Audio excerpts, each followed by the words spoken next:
Welcome to our LSR Live community. I'm your host, Scott Ritsema, for this episode of Living Springs Retreat Live. I am very glad to be with each one of you. I know a lot of you catch this in the archive after the event, and that is just wonderful. And those who are here at 4 p.m. Eastern, 3 p.m. Central on Wednesday, we're going to interact in the chat. We've got a special guest. We're going to talk today about kidney health and how important that is and how we can protect our kidneys and even bring the healing hand of Jesus into our lives in our kidney health. So our guest is going to be Ashwin Sukumaran from Uchee Pines. He'll tell you more about what is Uchee Pines. That's going to be a very special treat because it's close to my family's heart. We've become good friends with Ashwin and with Uchee Pines. But first things first, we've got a big event coming up. Living Springs, when we talk about Living Springs Retreat Live, like this is a live, event on the cyber platform. But this is an in-person event that's coming up. We're talking February 4th through 8th. You can register at that QR code right there. I believe that's the QR code that takes you to the live in-person registration. There's another QR code that will come up, I believe, shortly that will take you to the virtual registration. And what's so special about this event? Well, you see it on the screen. Everybody's friend of LSR, Barbara O'Neill, will be our special featured speaker again. But this time it's not at the Living Springs Retreat campus. It's in an off-site place that can accommodate a larger number of people to register and come and meet Barbara and meet the whole LSR team. And we're going to have a great time together. And those who can't come to Ringgold, Georgia in person to be a part of the Barbara O'Neill seminar, New Year, New You, do register for the virtual event because then you can be a part of it. There's going to be Q&A every day. There's the online one. You can participate in the Q&A remotely from the other side of the world. Just like you do during LSR Live, like this episode. So, by the way, you can start loading up your questions about kidney stuff in the chat right now. But also, what makes this all possible, I've got to hold these in my hand once again. And I want to give you guys a really strong disclaimer on that one, the sinus. I want to remind, I know I've said this 100 times. If you've heard this, just spread the word because it's painful if you don't get this right. This has iodine. We also have a version without iodine in it if you don't want to mess with that. But shake this thing, okay? Because the iodine can settle and you need it properly diluted in order to take that up into the sinuses and have protection during these. I mean, everything is going around like the worst flus. And I'm just praising God that I am here with you healthy because it goes through family. You're around it with friends, at church, you name it. And I always just keep the throat coated with that. This is tasty. This is not like, this one, make sure to shake it and even spray it a couple of times. If it's been sitting around for a while, let's give it a couple of sprays, then go up the nose with it after you've shaken it. And the iodine and the rosemary, I wanted to just quick read something. One of you guys wrote this. You said, good product. I use it as a throat spray and as a nasal spray. So Revita Living over there at the LSR store. And then one of you wrote this. Rosemary is good for memory, right? I only knew that the rosemary had pinene in it. Pinene is the stuff that is in the pine needles, and the fragrance of the air in a pine forest actually increases your immunity. So we're big fans of pine and pinene and rosemary. But somebody said one product does it all. I have to be frugal, so they get, well, it's actually two, I guess, but they get the pair of those. And I just wanted to, I wanted to run that by the community, and maybe I'll ask my guests that later. We're talking about kidneys, but rosemary is good for the memory. That's the first time I've heard that. I don't know. Maybe I forgot. Maybe I need to take more of the stuff. Anyway, let's introduce our guest, Ashwin Sukumaran, featured speaker with Yuchi Pines and a resident health and healing expert as the Lord has led him into healing ministry. Ashwin, can you first just tell us what is Uchee Pines? It's kind of a sister institute with LSR, very similar in the same state in Alabama. Tell us about Uchee Pines. Yeah, hey Scott, it's good to be here, and I'm really excited because yes, it's true. Uchee Pines and Living Springs Retreat are sister institutions. We're actually only a couple hours away from each other, so every now and then we share resources. So it's really exciting to work together in this way as well. Uchee Pines Institute has been around since around 1969, around 1969, 1970. It was founded by doctors Calvin and Agatha Thrash, which many people would have known. Back in their day, they were, they were physicians. She was a pathologist and he was internal medicine, and they were atheists.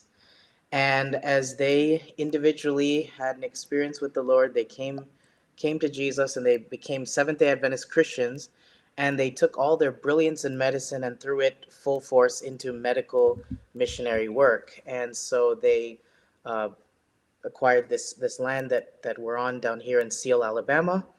And now 50 some years later, we're still going by God's grace. So we have our lifestyle center. We have a medical missionary training school, the Center for Medical Missionary Training, and we have a health food store and plant-based restaurant in Columbus, Georgia, which is the second largest city in Georgia after Atlanta. And that is kind of our center of influence there in the city of Columbus.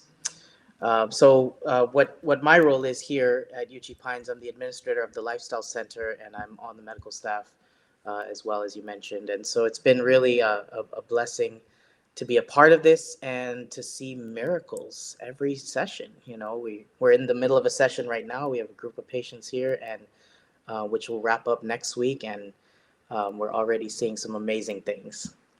Oh, praise God. And my family's experienced it, as you know, and as I said earlier. And, I was thinking about your wonderful walk, the hike around the property that Yeah, the the Lord perimeter has given trail. to you. Oh, the perimeter trail and the pine. And, you don't have to answer my weird question about rosemary, but I just do love Uchee Pines. And your lifestyle center. What a ministry that you are, just like Living Springs. People come and they learn not just how to get well, but how to stay well, right? Yeah, it's interesting you mentioned the pinines, because that's as it sounds like you're familiar with the concept of forest bathing. I don't know if Yeah, it looks like my screen froze here. Sorry, but that's I all can. right. We Okay, but see you can you. still hear me. All right. Yep, yep. So you're probably familiar with the concept of forest bathing, and you mentioned the pinines. There's a whole category of these plant chemicals that interact with our human anatomy and physiology called phytoncides, and that's what we smell in the trees around us in nature, and we get immune benefits from it. I haven't heard about the thing with rosemary being good for memory specifically, but that's interesting, and I wonder if it has to do with some of its anti-inflammatory properties. That'd be an interesting thing to study. Yeah, absolutely. And I'm always on the move. So I don't like bathe. I walk through. So I hope I'm getting the same benefits when I hike through the forest. Maybe you're getting even more benefits when you hike through the forest. But I was paraphrasing a moment ago somebody that I know you and I both admire, and in a lot of ways, he kind of went astray later in life. But when he was the great health reformer of the late 19th century, it was John Harvey Kellogg that Hmm. said, we want to have a place that people can come to learn, to get well, and to learn to stay well. And they called it a sanitarium, like sanitation, learning proper dietary and lifestyle practices. And I know you've studied a little bit of the history there of that Battle Creek Sanitarium and that John Harvey Kellogg. How was he able to? People would remark and say, you're 5 years ahead of medical science. How do you do it? And has Uchee Pines kind of taken a little bit of their pattern after that original model of John Harvey Kellogg? Yeah, that's that's always been fascinating to me. Dr. Kellogg was arguably the greatest physician of his day. I mean, major clients came from all over the world. Some of them being people like Henry Ford and others, and I mean, it's pretty amazing. And so Dr. Kellogg was not a, I mean, he was a heavy hitter in medicine, and he was talking with Dr. Paulson a little bit. I believe it was Paulson, and he was asking this question: how do you, uh, how is it that we stayed 5 years ahead in modern medicine? And what he did was he said, I took my knowledge of the testimonies, and I look at what modern medicine, modern research has come up with, and if it lines up with what he believed to be the inspired word of God, then I would advertise it and do it. And if it didn't line up with the inspired word of God, then I would just kind of throw it out and not bother with it. And while the rest of the physicians around the world are trying this and trying that, he says, I already have a 5 years start on them. And it's interesting because a lot of the stuff that he was doing are things that are still very relevant today. I mean, Kellogg was always trying all kinds of things, but the foundational things was lifestyle medicine essentially. And interestingly, I actually opened a pathophysiology book a few years ago when I was studying, and right there in the first chapter, it talked about how before people used to actually go to these centers, these sanitariums, as you mentioned, and they would go for treatment of their illnesses. And what happened when, or why did people start going away from that? Well, they went away from that at the discovery of penicillin, which is interesting.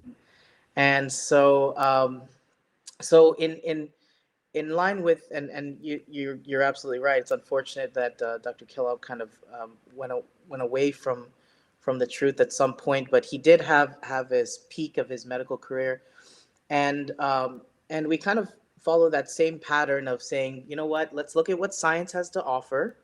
We want to keep it scientific. I believe that God is a God of true science, and He is the designer of the human anatomy and physiology. And so when He says to do something, it makes sense to do it. You know, like if you're the manufacturer of your car says that you have to put gasoline, this type of gasoline in it, or this type of fuel in it, it only makes sense to do what the designer says because they know what it's built to do.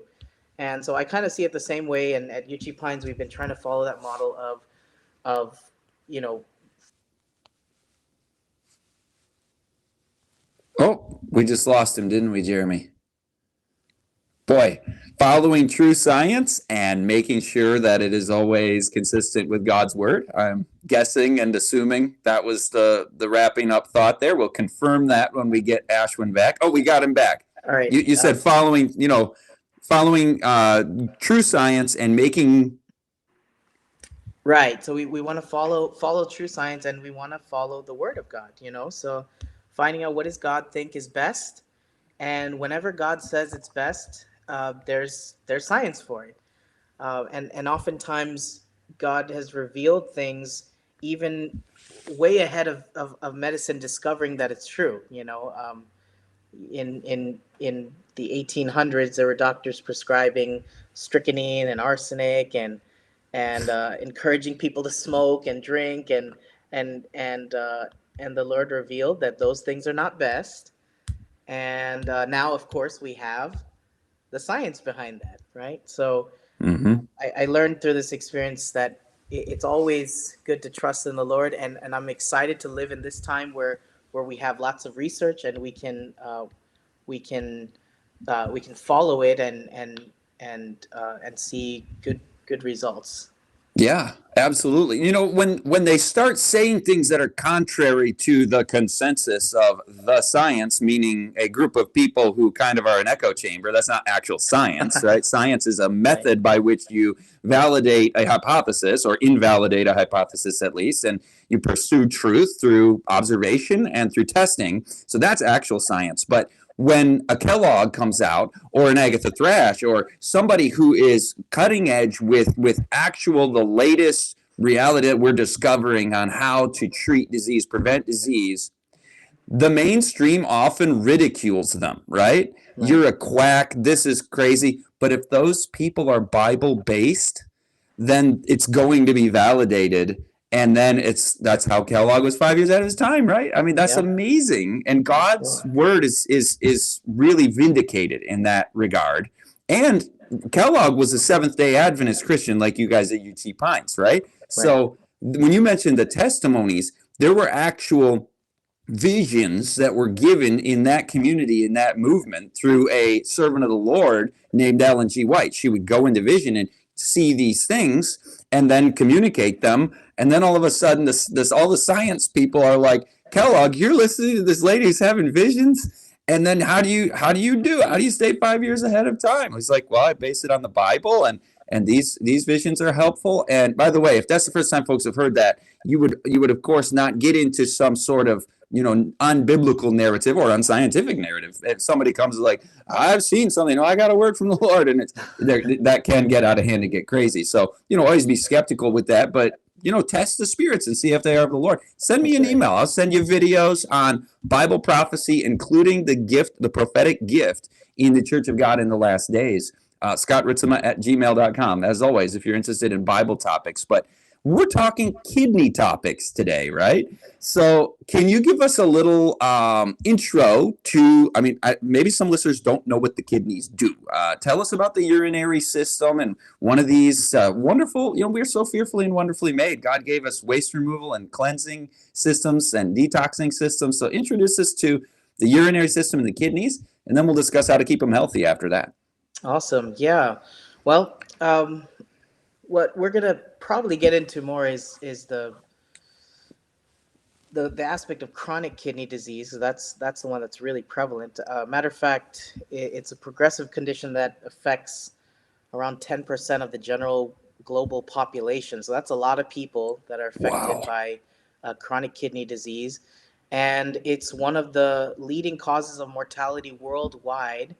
And it's one of a small number of non-communicable diseases that have shown an increase in associated deaths over the past 20 years.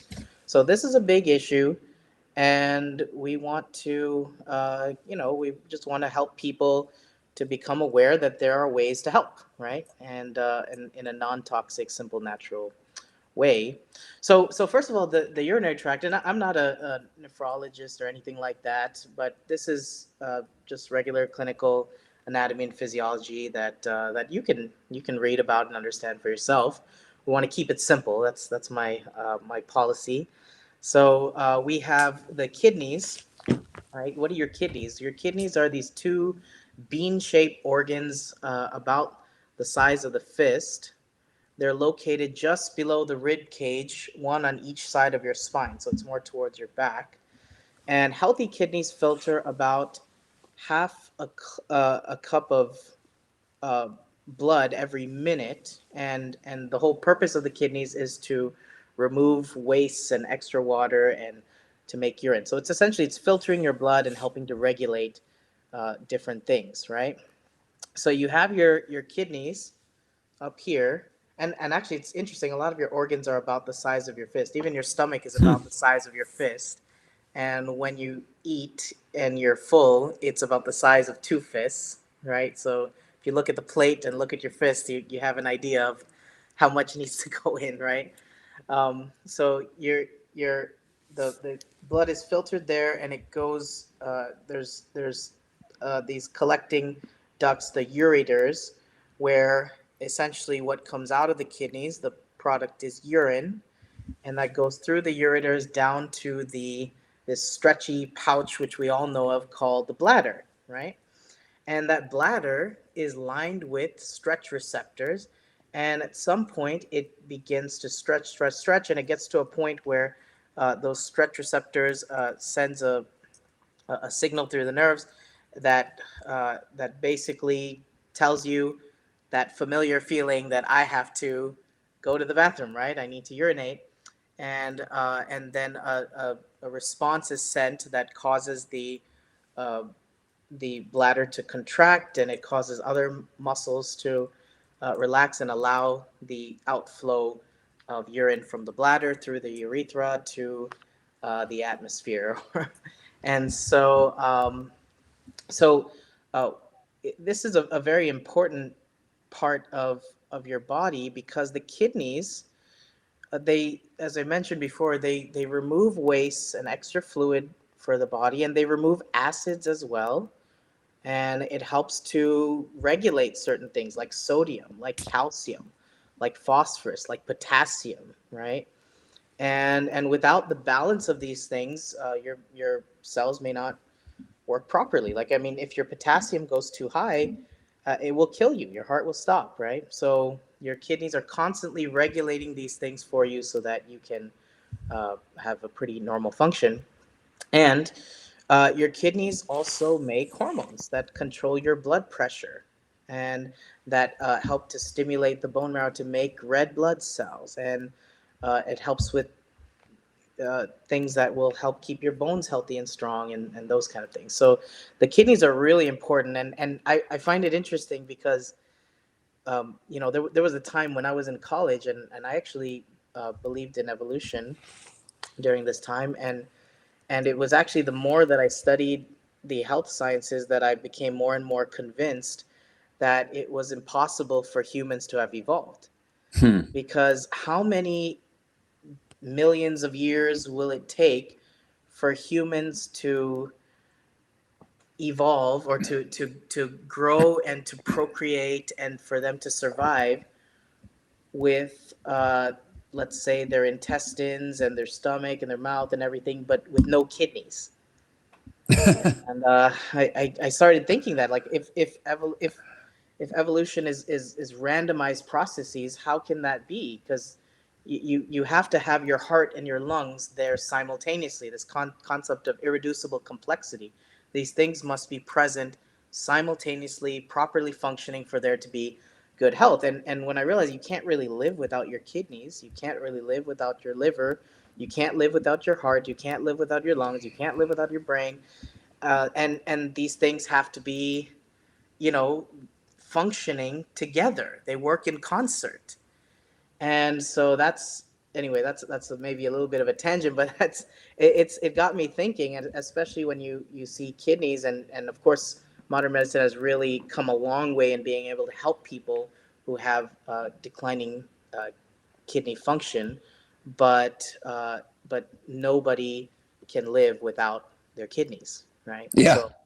So that is really interesting. So if we zoom in to the kidney, and I don't know if, do you think it's possible for me to share my screen? Maybe I can show a picture or Yeah, something. you should be able to do that while you're looking for it. Because if I'm in your shoes, I can't multitask. Like, don't make me talk while I'm clicking. But you mentioned that. Oh, you said that maybe that's a tangent, and I would say no. Actually, and I know you believe this. You're just being humble. It is the core central truth of everything that we are doing to recognize that there is a creator and a designer, and there are laws by which he has designed us and to thrive. So if we don't operate according to those laws of nature that are God's laws that he created, then you end up with disease. And so you come into harmony with God's methods of living and life. Like you said, you wouldn't survive without all these organs that all spontaneously came into being. So I think we do have your slide. Oh, maybe not. Yeah, I But was, okay, let me throw out another stat if you want to keep working on it. no, You go mentioned ahead, but ten I'm not going to percent. share it. So go ahead. Okay. Well, yeah, I want to hear more from you, but just quick stat: 15% of Americans have kidney disease. I just learned. You mentioned Yeah, that's a lot. 10% globally. It's even worse in America. So, are these lifestyle? Is this another lifestyle disease like heart disease and diabetes and all this, and the way we're eating? And I want to hear from you how how do you talk to people about kidney disease in your ministry? Yeah, absolutely. So if we look at the kidneys themselves, right? So you have blood that flows, your heart pumps, and you have your arteries that come out, branch off of your aorta, and you have unfiltered blood that goes to your kidneys, right? So the artery goes to your kidney, and it branches off into smaller and smaller and smaller arteries, and it reaches these tiny little uh, filtering units, right? So it reaches the nephrons, right? And you have uh, the what's called the glomeruli. The glomeruli is basically a network of blood vessels, and there are small openings that kind of act like a sieve, and there's there are things that can pass through the blood vessels in and out of there, so that whatever needs to go out of blood goes out of the blood. Whatever needs to stay in the blood stays in the blood, right? And so these little filters, there's a few steps in this, and basically the end result is what goes through, passes through these blood vessels, ends up in what's called the tubules, and then it goes into the ureters, right? And the filtered blood returns back into your general circulation through uh, the renal vein, right? Now, you have a million of these filtering units, these nephrons, and basically, uh, I mean, you have to understand your kidneys are at work constantly. I mean, in a single day, your kidneys filter about 150 quarts of blood. That's a lot, right? I mean, here Mm-hmm. I'll show you my. This is my water bottle, one of them anyway. So this is my water bottle.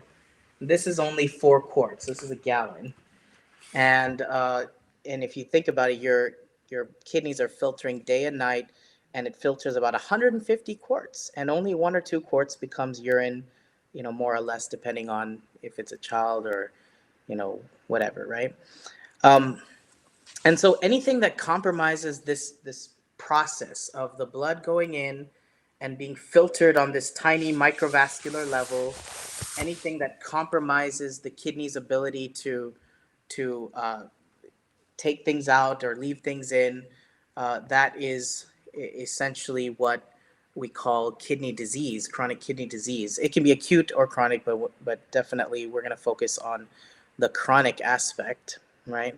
Now, chronic kidney disease, it's usually caused by other conditions that put a strain on the kidneys. And usually there's no symptoms until things get worse. So someone might notice edema in the legs, tiredness, or even proteinuria. So when you go to urinate, you might find lots of bubbles. When I say that, I don't mean we're all adults here, right? So we're talking about urine hitting the water. It's not just regular the regular bubbles, but excess bubble like frothiness, foaminess. If you see a lot of bubbles, that is a sign that you could have high protein in the urine, and that could be a sign that CKD has begun, or that at least the kidneys have been compromised in some way. So you mentioned something earlier. You asked the question, is this a lifestyle thing? And um, for some people, you know, we know that the kidneys decline in function as we age, of course, but for many people, it is in fact a lifestyle issue. And we know this because one of the highest risk factors for chronic kidney disease is hypertension, high blood pressure. Does that sound like a Hmm. lifestyle issue? Oh yeah. Yeah, I mean, and why? Because over time, those the when the pressure is high, hypertension, high tension, high pressure inside the blood vessels. I think of those long balloons that you see, people at the carnival or something. They inflate those long balloons and they make like a dog or something. Well, imagine if you filled one of those long balloons with water. That's kind of what your blood vessels are like, your arteries, and they stretch to accommodate a certain amount. But at some point, when you fill them with too much and there's too much pressure inside, eventually that balloon is going to rupture, right? And the same thing can happen on a microvascular level when you have high tension, high pressure. Uh, there tends to be microvascular damage, which can happen in the tiny blood vessels of the kidneys. So high blood pressure, which is definitely a lifestyle issue, that increases the risk for chronic kidney disease or damage to the kidneys. What about diabetes? Well, that's the other risk factor. Diabetes, too much glucose in your blood can lead to damage in your in the tiny filters of the kidneys, right? Is that a lifestyle issue? It Oh absolutely yeah. is. Yeah, I mean, And those are probably just those two things alone are keeping a lot of our lifestyle centers open. Just the fact that people are dealing with high blood pressure and diabetes, and it's become such a normal part of life, especially here in North America and in most Western countries. It's a big issue, right? Um, the next major factor for kidney disease, or the major risk, is high cholesterol, and that's a lifestyle issue too. So if Mm-hmm. you have buildup of fatty deposits in the renal artery that's supplying the blood to be filtered by the kidneys, well, that compromise of circulation will also lead to kidney damage, right? So I mean, you can go on and on for a number of things that can cause a decline in kidney function. Oh, another one, by the way, is long-term regular use of certain medications, like lithium or the NSAIDs. That's an interesting one. The non-steroidal anti-inflammatory drugs, which a lot of people use for pain, right? For pain and inflammation, and those things will damage the the well, it will lead to damage of the kidneys and decline of in kidney function. The NSAIDs especially will uh, lead to lower prostaglandins, which will lead to uh, a change in the blood vessels around the glomeruli that can have issues. And even with diabetes, people who have high blood sugar, it's actually interesting that the high sugars will lead to a compromise in the kidneys, and um, it leads to a constriction in the what's called the efferent vessel that comes out of the glomeruli, and and that will actually cause an increase in pressure in the glomeruli themselves, then in the filtering units, and over time that high pressure in that area will cause damage. And traditionally, what doctors will often prescribe are ARBs or ACE inhibitors or whatever, which will help to reduce that pressure in that area. But it's not dealing with the cause. The cause is the blood sugar is too high. It's a lifestyle issue still, you know. Mm-hmm. So we can go through multiple different risks for developing chronic kidney disease, but it's just interesting that a lot of them, the overwhelming majority of them, are definitely lifestyle factors. Yeah. So can kidney disease be reversed? I mean, we got tens of millions of people who have it, most of which probably don't even realize they have it. So what can we all do to have lifestyle choices that are protective of our kidneys to reduce that disease risk? And then if we happen to have kidney disease, are those lifestyle factors actually going to reverse kidney disease? Yeah, absolutely. So at Uchee Pines, I've been here a little over 10 and a half years. And in that time, I've seen a number of people um, who have been in different stages. And matter of fact, let me just explain the staging real quick when it comes to kidney disease, and I'll answer that question. Um, so stage one is when you have kidney damage with normal or increased GFR. What is GFR? GFR stands for glomerular filtration rate. So it's the rate at which your kidneys are filtering the blood and making urine, right?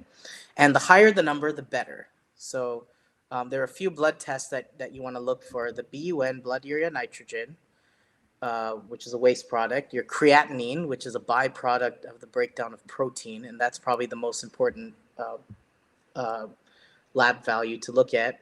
And then there's that calculation of the GFR that's based on the creatinine. So, like I said, the higher the GFR, the better. The lower the GFR, the more, well, it indicates that the kidneys are more compromised, right? So stage two, where the GFR is in the 60s to 80s. Stage 3A, is 45 to 59. Stage 3B is 30 to 44.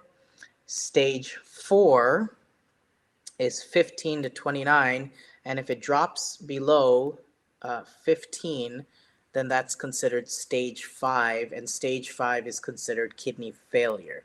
So all the stages prior to that are not considered failure. It's considered, kidney disease for sure, with from mild to severe reduction in GFR. And so a lot of people will have stage 1 or stage 2 and be completely normal. The issue is they're probably not hydrating well, or there's some, lifestyle factor that could be adjusted. Um, Over my time at Uchee Pines, I've seen stage 3 completely reverse.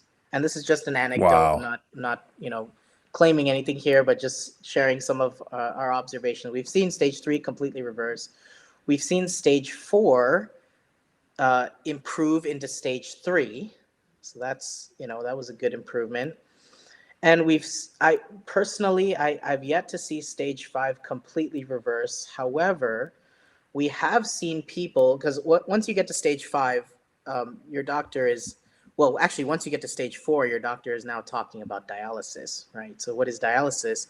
It's basically replacing the function of the kidney with a machine. So blood goes out, it filters it and brings it back in, and it is a very annoying process.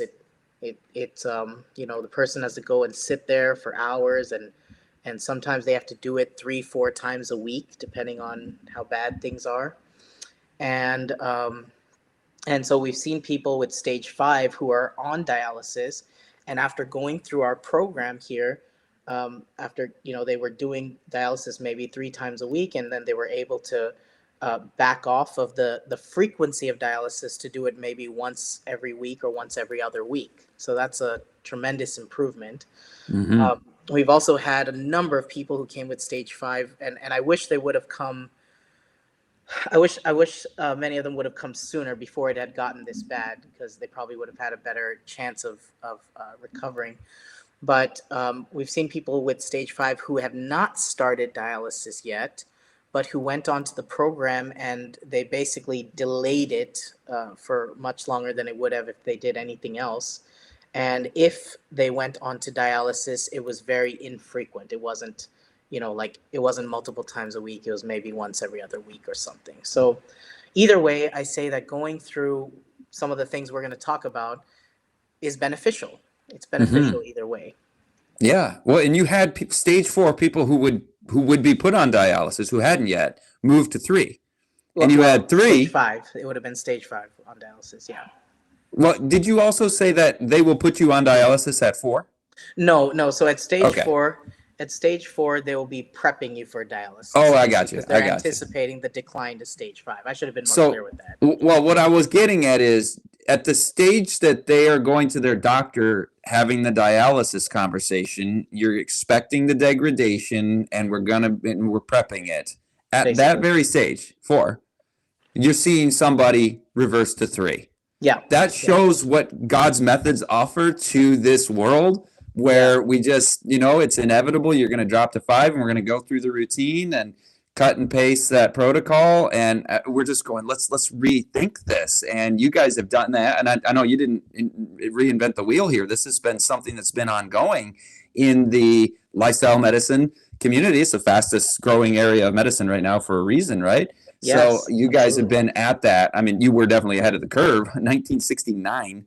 That's amazing. So you said we're going to talk about some things. I want to hear about, what are these lifestyle factors that you guys are applying, and you're doing it in a short period of time, right?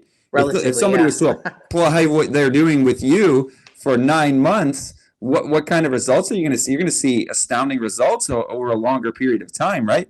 Absolutely. So tell us about some of those. I'm really curious to hear what you say about diet, because you mentioned some of the protein excesses, and I'm thinking, okay, does that mean, too much protein, consumption of animal flesh? Is that going to be a higher risk factor for kidney disease? But then you also mentioned glucose in the blood, and are people going to say, well, then you shouldn't be eating the carbs and the sweet fruit, and that's a risk for kidney disease? So I'm baiting you to go on to the diet debate wars that go on between those who want the low carb and those who promote more of a whole plant food, experience like LSR and I believe Yuchi Pines. But I'll let you speak to that and others, not just diets. It's got to be the whole picture, doesn't it? Yeah, absolutely. And there's a there's a tendency and a temptation to go into extremes, when you're dealing with a very challenging health concern, and we want big results, and so we tend to lean towards extremes. But a lot of it is actually very simple. It does take a little tailoring, but it's very doable that anyone can do at home. You don't necessarily have to go to a lifestyle center to implement some of these things. That's the nice thing. Now, many times, the main diet that people would recommend for kidney disease, and I'm not a dietitian or anything, but many would probably agree that they tend to recommend uh, a low protein diet. Nothing wrong with that. A low potassium diet, a low phosphorus diet. So these are things that are in the conversation when it comes to kidney disease. And that's interesting because what we promote is the plant-based diet, which is naturally high in potassium. So, so how do we reconcile that? How can we recommend something that is actually high potassium and could be problematic for kidney disease? Well, let's look at it. So, for as far as nutrition, okay, so something we have to note is that some of the hallmarks of uh, kidney disease is scar tissue formation. So you have the initial injury to the kidneys. There's microvascular damage. There's all kinds of things going on, and what comes after that is inflammation and scar tissue formation, and that's a major hallmark of chronic kidney disease. And so, what we want to do is, of course, do something that's anti-inflammatory and that overall will lower the risk. So we mentioned earlier the things that are high risk that will cause the initial insult to the injuries are the high blood pressure, the diabetes, the high cholesterol, or if you're taking certain medications or whatever. So getting those things under control is really the first major step, right? So eliminating those risk factors, improving them as much as possible, right?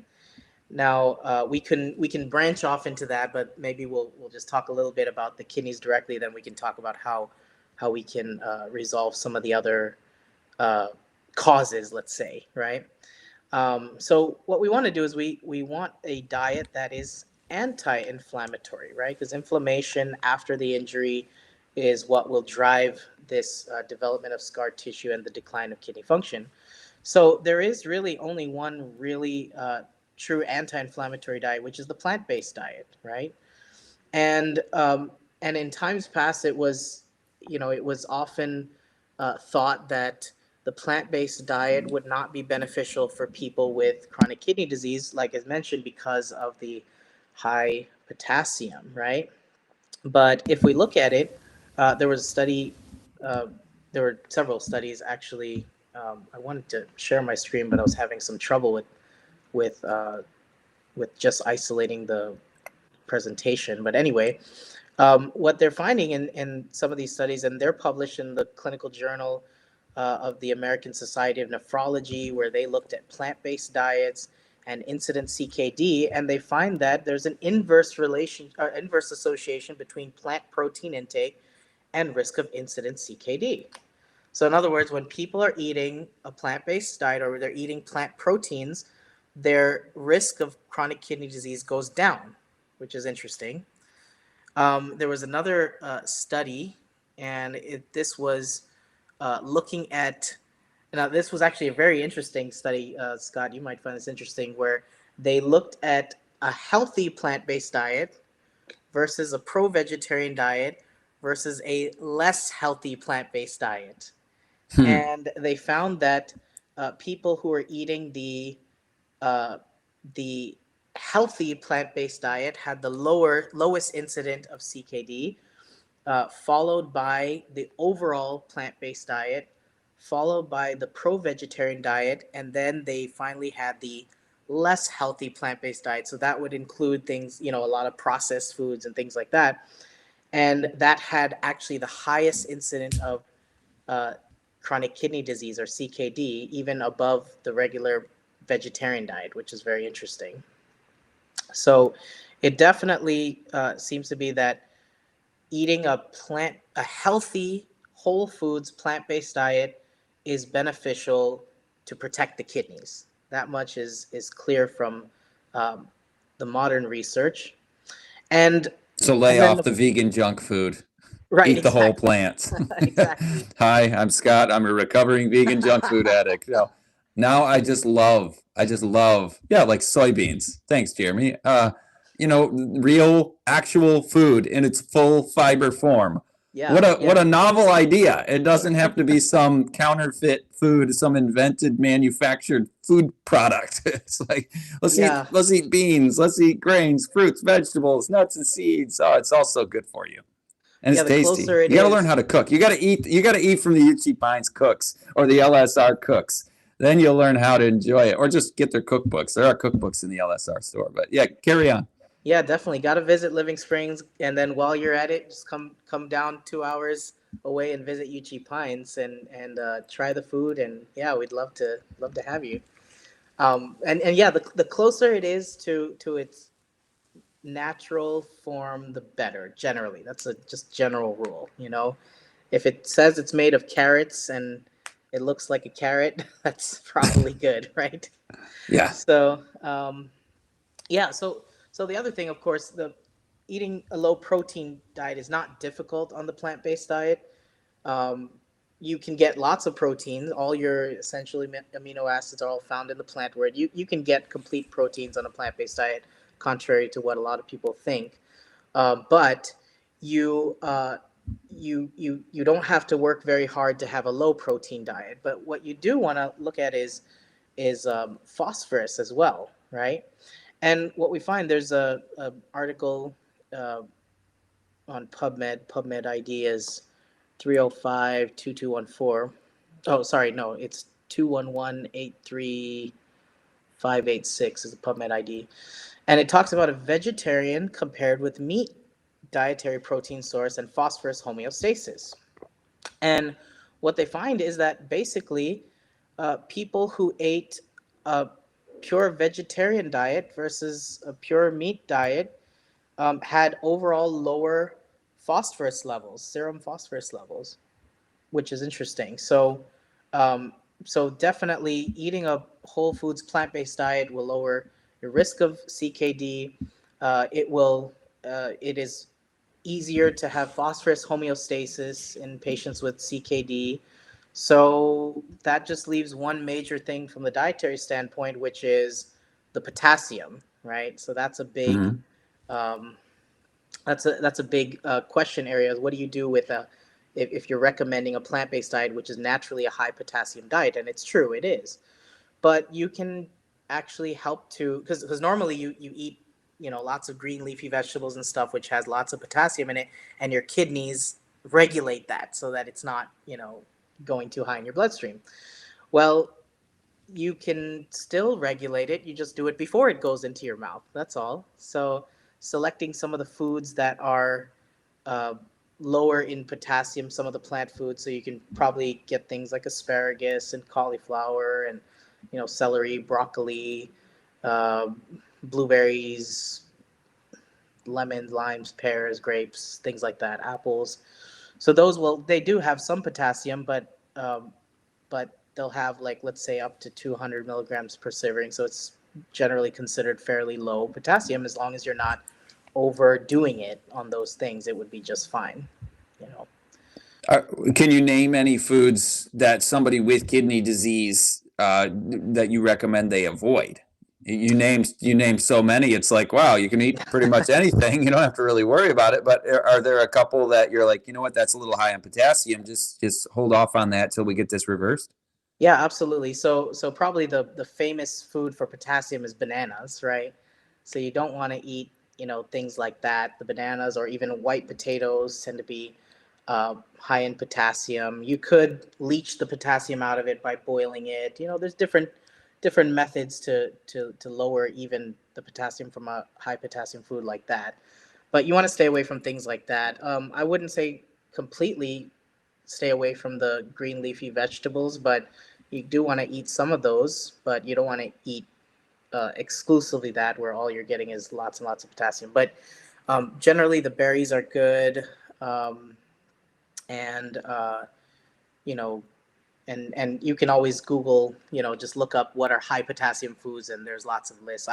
The list that I was just sharing from was something that one of the one of my colleagues who worked at the Mayo Clinic had shared with me. So those are some of the uh, good foods there that you could eat. Well, that's great. And you're saying this just to those with kidney disease. It's not like most listeners are going to now lay off of the bananas, but Right. if you're in that situation for a time, but there's more than just diet, right? I mean, I don't mean to cut you off if you have more to say about diet, but you mentioned earlier people are just underhydrated sometimes, and that's showing up in their chart in their lab blood work, their labs as their kidneys aren't liking that situation too much. So give us more that we can do to reverse and protect kidneys. Yeah, absolutely. So, uh, it almost sounds like police: serve and protect, right? So, yeah. So there's the definitely from a dietary standpoint, you want to be careful. And as you mentioned, this is not something that necessarily applies to everyone. And I would say work with your doctor. I'm just a guy in the screen, but you can work with your provider, or if you don't have a provider who is well versed in lifestyle medicine, we'd love to work with you here at Uchee Pines, and any of our sister institutions, I'm sure, would be very good at helping with this. You can use some other things in connection with the diet. The diet is one major part, but it's not the only thing. You can use some herbs as well. So some of the herbs that tend to be beneficial are things like corn silk, buchu, uva ursi. This tends to have a diuretic effect, which helps to expel uh, urine, right? Or it helps the person to basically urinate more. Um, there's also a supplement called berberine, which you can find in barberry. And berberine is interesting because um, it's actually been studied for diabetes, and they found that it's even comparable to metformin, which is a very commonly prescribed anti-diabetes medication. And but they tried looking at berberine for kidney disease, and they find that berberine actually ameliorates chronic kidney disease by inhibiting the production of some of the gut-derived uremic toxins. So, in other words, there's some of the bacteria that produce certain products, and what berberine does is it helps with reducing those toxins that would be in the gut. So berberine seems to help um, with chronic kidney disease, especially. But there are other things too. So it's not just diet and herbs and supplements, but exercise. Now this is interesting because when as I mentioned, one of the markers for kidney disease is your creatinine, and creatinine is the byproduct of the breakdown of protein. So some guys who are like out there pumping iron and stuff like that, you're going to be breaking down protein. So there's always this question of should I exercise? Is it safe to exercise when you have kidney disease? Um, there was a an article published in 2019. Exercise therapy improves GFR and reduces blood pressure and BMI in non-dialysis CKD patients. And they did this meta-analysis, and they found that exercise therapy actually helps by modifying lipid metabolism. So in other words, it will help with lowering fats, and that will overall help improve kidney function and BMI as well. So, and this was, by the way, in patients with stage 3 and stage 4 of CKD. So this is moderate to severe kidney disease was helped by actually just doing exercise, right? And we're not talking about very intense, but just moderate exercise, right? So something like walking, brisk walking, things like that is very beneficial. You mentioned water intake. Here's another article from NIH. Well, it was published on PubMed. Water intake and progression of chronic kidney disease. So they did a cohort study here, And they found that in patients with CKD, the relation between plain water intake and progression to kidney failure is U-shaped because both low and high intake is not beneficial. In other words, if you drink too much water, it's problematic. But if you don't drink enough water, it's problematic, right? So I don't know if you noticed this, but there's this underlying theme of temperance Mm-hmm. that's underscoring this whole thing, Avoiding and extremes. that's right, avoiding the extremes. Satan doesn't care if you're upstream or downstream as long as you're extreme, right? So we don't want to go into extremes, but definitely it would be good to know how much water you're supposed to drink. So a good way of Right. knowing that is take your body weight in pounds. I speak as an American, right? In pounds, divide that number by two, and that number in ounces is how much water you should be drinking generally. And you'd have to adjust that if you're doing, activity that will cause you to sweat a lot, or if you're sick and losing fluids, that all that needs to be adjusted. But generally, that's a good way of knowing If it's hot how. out, What's that? or if it's hot out. Yeah, if it's hot out and you're sweating a lot, you may have to adjust that a little bit. Or if you're doing hydrotherapy treatments or something, that's it's good to adjust that. Um, So another thing that can be beneficial is sunshine. Sunshine. And because something we get from the sun are UVB rays, which interact with the receptors on the skin to make this hormone called vitamin D. And it's interesting that they call it a vitamin. I looked into that. Why do they call it vitamin D? Because structurally, it's a corticosteroid, which is a hormone. And that's why, and it's so involved with our immune system and so many things. But they call it vitamin D because they add it to our food. They enrich our food with it, therefore it's a vitamin. It's a So marketing term. yeah, it's a market. That's exactly right. It's marketing. It's got nothing to do with the structure of the thing. I mean, it's technically it's a hormone, and it's interesting that vitamin D. Uh, so patients with CKD have an exceptionally high rate of severe vitamin D deficiency. Huh. And so that's interesting. And if you think about it, most lifestyle diseases are associated with vitamin D deficiencies. I mean, Yeah. many of the cancers, autoimmune diseases, um, obesity, diabetes, a lot of them are definitely associated with vitamin D deficiencies. So, um, and I'll share, I guess, a couple more, and then we can move forward from there. But there was another article published in the Clinical Journal of the American Society of Nephrology, and this was a connection I was not expecting to find, I'll be honest with you. But it talks about air pollution and kidney disease. Hmm. And I don't understand all the mechanisms as to why they don't really go into that, but they looked at several large epidemiological studies that suggested that this ambient fine particulate matter of a certain size was actually associated with increased risk of CKD. Hmm. And that type of pollution is the type of pollution that you find in city environments, which is very interesting. So one of the things we could do is get out of a city, move into a more of a country environment, or if you can't do that, at least regularly get outside. And we were talking about forest bathing earlier. Regularly go for a hike or go camping, or get out of the crowded areas, right, and go into the more natural environments. Um, I'll share a couple more. There's one on so we talked about nutrition, that plant-based nutrition, whole food plant-based nutrition is beneficial uh, for kidney function. Moderate exercise is beneficial for people with moderate to severe kidney disease. Water, getting the right amount of water is helpful. Sunshine, fresh air. We have this underlying theme of temperance. Um, and what about rest? So, in the Journal of Clinical Sleep Medicine, they did a cohort study, and they looked at sleep and the risk of chronic kidney disease. And this one kind of slapped me around a little bit.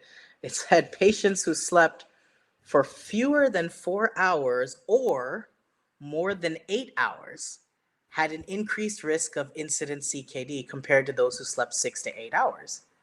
So getting too little sleep or too much sleep had a similar risk, which is very Hmm. interesting. That's fascinating. You know, Ashwin, I just was looking up what are the greatest risk factors for for disease risk and early death. And not surprising, smoking, obesity, alcohol. I think everybody probably knows those are the top three. But what I was really surprised by is regular sleep deprivation, where you're consistently getting less than 6 hours of sleep, is in the top five. Yeah, And being sedentary is number five. that's right. So kidney disease is one of those that you're increasing the risk for when you're not getting enough sleep. That's right. Yeah, and these are all very basic lifestyle principles, you know. And matter of fact, regarding the sleep quality, that same study looked at it. Participants who fell asleep but awoke easily, or had difficulty falling asleep, or used sleeping pills or sedatives, had a higher risk of incident CKD compared to those who slept well. So it's not just the Interesting. number of hours you sleep, but the quality of sleep also matters when it comes to And you kidney get disease. quality sleep by, light in the morning, pitch black at night, light supper or no supper at all, Right. cool temperatures, no noise. You Getting get your rid of these yeah, you things. exactly. You're preaching to the choir on that, as you know, doing the media on the I'm in brain the choir seminars. with But you. Yeah, that's right. yeah, exactly, and that's part of the protocol, isn't it? I Yeah, mean, you're yeah. you're treating people by helping them with every lifestyle factor. In fact, I want to say hi to some folks because Jeremy started bringing them up, but I think probably the thing that's closest to your heart and your strongest passion is going to be the last one, even more so than the dietary changes and everything. So, folks, stay tuned. But we're going to say hi to some people, and then we're going to ask Ashwin about stress and spiritual health and how that impacts our physical health. But hello to JM. And JM asks, where do you register? I think, Jeremy, she's probably talking about, or he, that one, about the Barbara O'Neill seminar. You register right there at the QR code. That's for the in-person experience, February 4 to 8 with Barbara O'Neill. And it's open seating at the meals, by the way. You can grab a seat next to Barbara, and you may not because there's going to be a lot of people there, but it'll be good to get together as a community, get to know each other. So thank you, Jeremy, for that QR code. I'm always talking to the producer in the background. JM says thank you. All right. Who else can we say hi to real quick, Jeremy? And then we can do some Q&A. We have a few minutes. Andrea also wants to sign up for the event. Jeremy, do the virtual one this time. Do the virtual one because Andrea just saw the one that you just did with the in-person. Show the QR code, please, Jeremy, for the virtual online seminar. I am assuming that is it. So if not, Jeremy, let me know. But I think folks will know once they scan it and go over there. But oh yeah, this is for the virtual experience. You'll find out when you get there if that's the right code for that. So thank you to Andrea and to JM for reminding us of that important event coming up just in a few weeks, like a couple weeks from now. Eve says, yes, rosemary is excellent for memory recall. It's excellent to use for studying if you smell it prior to learning something. And then also when you're trying to retrieve that information, it helps. Fascinating. I might start applying that one in my homeschool, see if it helps. Kawenda says, hello, Kawenda J from Hogansville, Georgia. What is the name of the plant-based restaurant in Columbus? Ashwin, what is the name of that? It's called Country Life Health Food Store and Plant-Based Restaurant. But you can just type in Country Life, Columbus, Georgia. It'll come up. It's on Eberhart Avenue, right across from the Aflac building. I've eaten there. It's good. Yeah, Who's it next, is. Jeremy? Seeker of Truth questions. I recently read while doing research that low progesterone could be a contributing factor to anxiety. So we're off the kidney topic here, but I know that you guys, I know Ashwin, this is literally what I was about to take you to. So why don't you talk about stress, anxiety, some of those mental health things, spiritual health things. How do you help people with anxiety, depression, and so on? And then talk about how that relates to physical health and kidney disease. All right. Yeah. Excellent. So, really, one of the other articles I was going to mention is there's an article published in PubMed again called "Stress and the Kidney," and they looked at the effects of stress on the kidneys, and stress in fact can lead to CKD, and often it's through mechanisms involving hypertension and diabetes, but and because of the sympathetic nervous system that responds. When we're stressed, our blood pressure goes up, our blood sugar goes up. There is even this thing called stress hypercholesterolemia, where your body produces more cholesterol in response to stress. Your inflammatory markers go up. Stress really does have a big impact on our health. And I saw a while ago you had Mark Sandoval on here. I'm sure you probably touched on some of the mind things as well. He's a good friend of mine, and there's one thing we know in medicine, that stress makes things worse. Generally. Matter of fact, there's there's an article that talks about the effects of acute versus chronic stress on the immune system. And acute stress tends to actually stimulate the immune system, help in a good way. Like exercise, for example, is an acute form of stress in a good way. But chronic stress, according to this article, actually dysregulates the innate and adaptive immune responses. It changes the cytokine balance and suppresses immunity by decreasing the leukocyte number, the white cell count.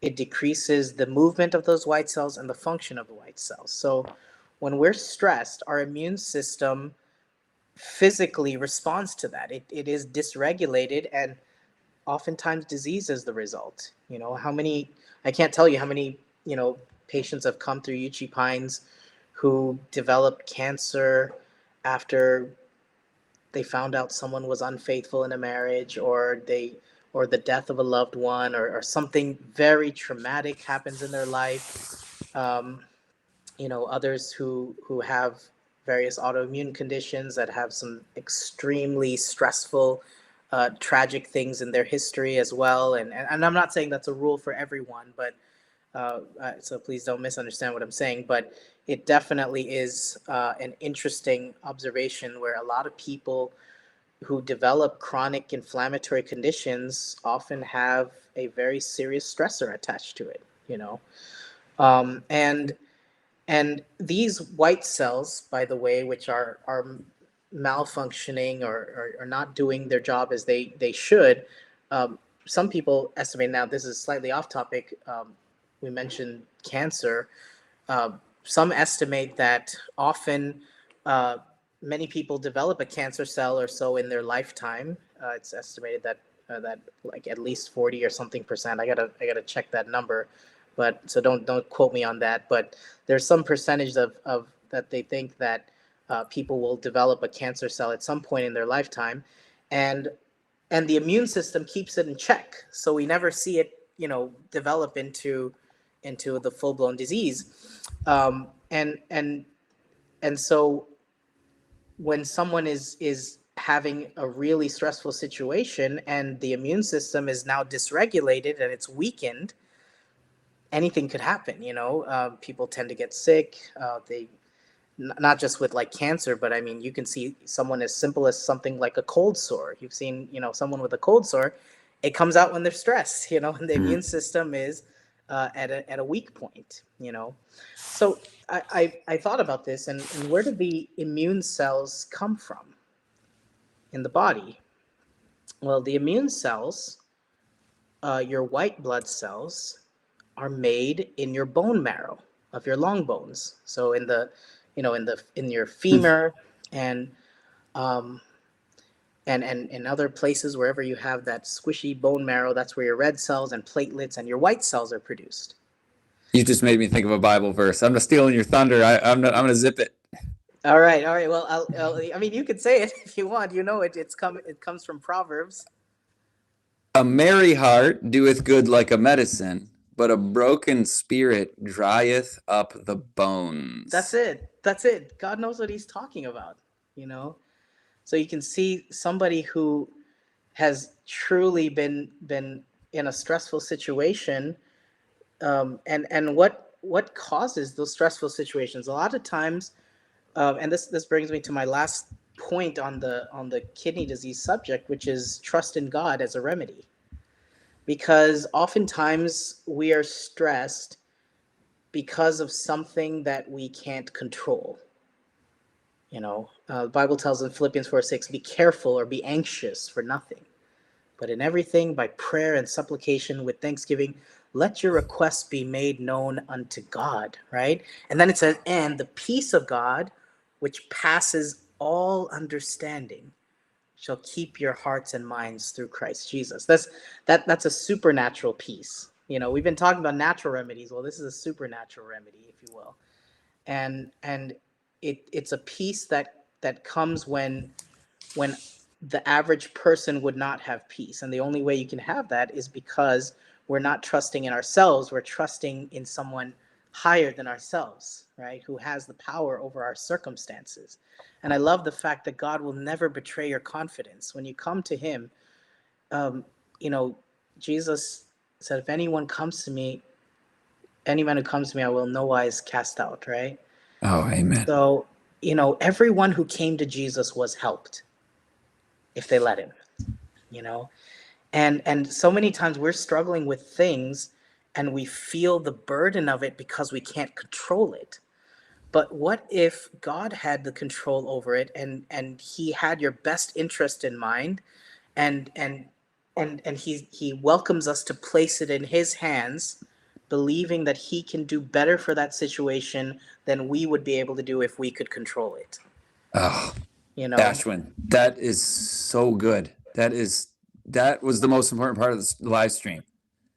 I'm maybe I'm cutting you off, but I'm just like, that's it. You just made me feel, or the Spirit of God just made me feel like I do when I read Steps to Christ. Amen. The best-selling Christian devotional book ever. It's the second best-selling Christian nonfiction book ever. Send me an email. I'm going to get you that book. I actually just recorded videos of me just reading that text, and that's it. Like, I have nothing to say that's better than what's in here in this book. It's just Bible verse after Bible verse, all this encouraging stuff like you just said. And scottritsema@gmail.com. I want to send you guys that 13 chapters that are life-changing, that you will recognize your value to God and what he's done to draw you to him. You will see he is for you, not against you. And I think that's the most important thing that I can ever say is what Ashwin is on here with, the spiritual health. That's healing of my condition spiritually, not just physically, that brings eternal life. Amen. And the eternal kind of life starts now when you know and feel that love of your Father in heaven. And just like you said, you can go to him with your burdens. And he's not this grumpy. I mean, false religion has mischaracterized and portrayed a false picture of God's character. Get to know him for yourself, not on how you've seen Christians behave or historical events that were really of the devil. The Bible calls that Antichrist. So you got me preaching, Ashwin.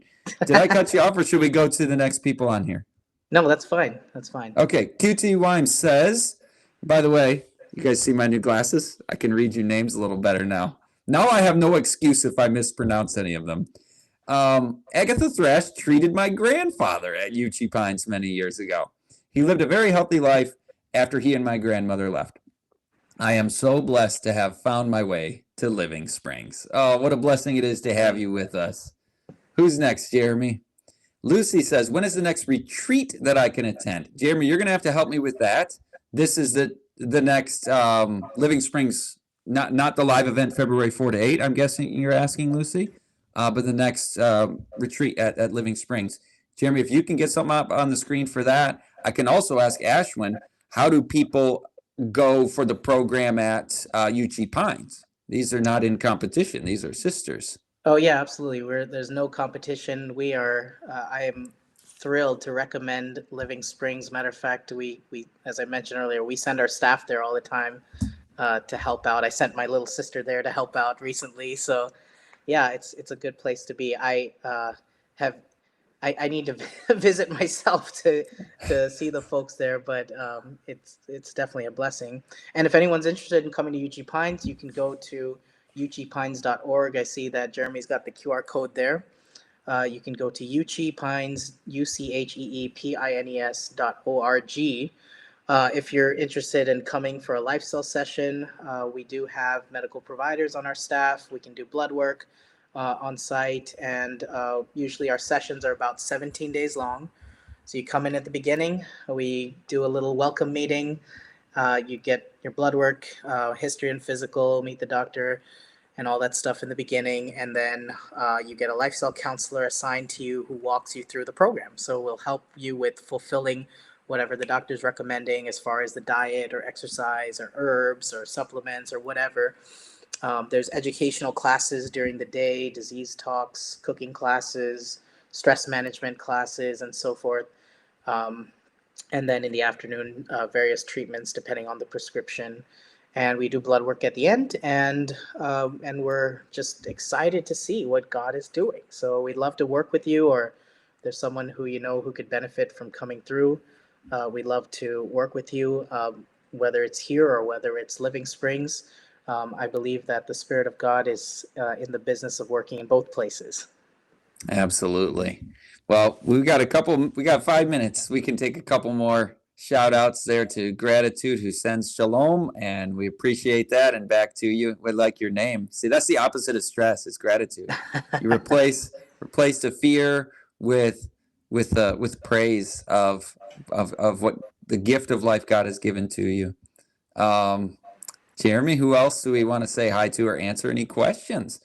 I missed the start. Is Ashwin allopathic trained? Yeah, what's your background? What got you into this natural approach? Yeah, so my background is in lifestyle medicine. I am not an allopathic physician, but we do what's called lifestyle medicine, and that's our scope here, where we do mostly education. You know, we have people come in and we teach them about what to do. You know, we can educate about the effects of drug medications or about poor lifestyle or whatever, and teach people uh, how they can improve by making some simple changes. So I didn't want to talk too much about myself. I do have a some traditional background before I got into this, but I don't want to focus on that because this has really been my passion, is in lifestyle medicine. So, Amen. Amen. Turmeric. Turmeric is amazing. Now it's missing an R though. See, I can see really well. I'm gonna be watching you guys. It's not turmeric, it's turmeric. Thanks. It is amazing. Niche says, I was told I have inflammation in my kidney. Okay, what can help this friend of ours, Ashwin, with the kidney inflammation? so yeah. So just from a practical standpoint, some of the things that you could do. We mentioned doing the whole foods plant-based diet. You can also do, I didn't mention this, which is some hydrotherapy. You can do what's called fomentations over the kidneys, where you can do an exchange between hot and cold. So you can take a hot moist towel, and put it over the lower back, which is where the kidneys would be, and lower to mid back, around that area. And you keep that heat on for 3 minutes, and then you take it off, and you can exchange it with ice cold, for about 30 seconds, and then you dry it off, and then you switch it again back with hot. And what happens when you do this contrast between hot and cold is it actually helps to reduce inflammation and accelerate healing. So that's one of the things that we would do as well to help people with kidney disease and other things. You could do contrast for a sprained ankle, and it will recover faster. It'll heal faster. You can do contrast, if somebody, just has an injury in an extremity, and it'll heal faster. And you can do the same thing for the kidneys. You can do hot and cold, and it will accelerate the healing and reduce the inflammation. You can also take anti-inflammatories. Someone said turmeric is awesome. Well, it really does help. You can use turmeric, you can use garlic, chia seeds, flax seeds. These are anti-inflammatory things that one could take internally.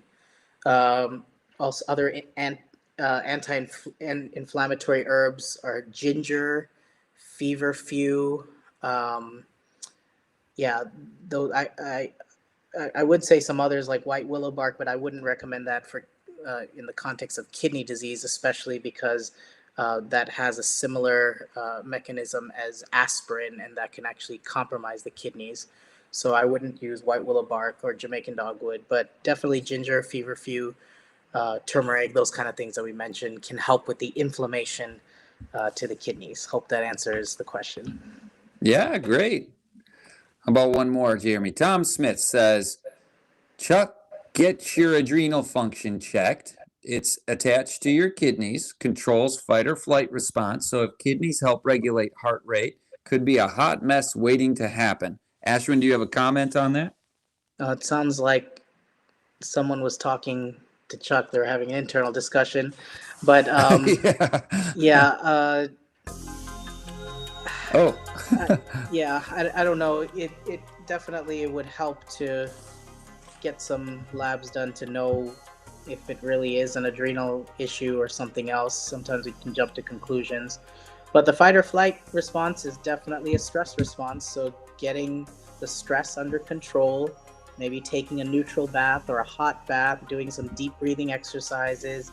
And I recommend talking to Jesus, having a time of prayer and just putting your cares on him. What do you have to lose? You know, what do you have to lose? It's free.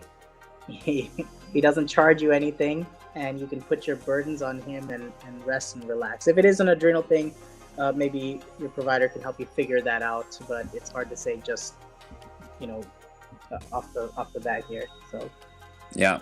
And I know the LSR audience and we've become friends. You guys could do me no greater honor than to email me and ask and bug me to send you those Steps to Christ devotional videos and to read to you this book. We'll spend some time together that way, and you can hear just the voice of God to your soul from his word of love and affirmation and encouragement and healing. ScottRitsema@gmail.com. Please, it's not a bother. I'd be very happy to share that with you. It is a mission in life to help people feel that love of their God, as is Ashwin's, and he's done it. And I just thank God for that. And I thank you, Ashwin, for being our honored guest from Uchee Pines. And thanks to our sponsor, the Ringgold, Georgia event with Barbara O'Neill. Use that QR code to register for that event. Hope to see many of you there and many joining online as well. See you guys for our next LSR Live episode. We're going to talk to Dr. Dana Philisaint. She was a well-received popular guest we had previously, and backed by popular demand. We will be together again at 4 p.m. Eastern, 3 p.m. Central on Wednesday, January 22. So we'll see you all there. And again, Ashwin, thank you for being with us and just having the spirit of Jesus, the knowledge of the science, the experience of seeing people have God's healing in their life through his methods. And thanks to our producer. Yes, you're welcome. Thanks to our producer, Christian Digital Network. That's Jeremy, who I'm always talking to.